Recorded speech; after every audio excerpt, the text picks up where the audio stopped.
Wake up call. Buy truth and do not sell it. Buy wisdom, instruction, and understanding.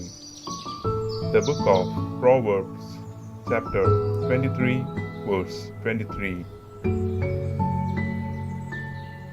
എന്ത് വില കൊടുത്തും സത്യം നേടുക, അത് കൈവിടരുത്. ജ്ഞാനവും പ്രബോധനവും ബുദ്ധിയും നേടുക. സുഭാഷിതങ്ങളുടെ പുസ്തകം, അധ്യായം 23, വാക്യം 23.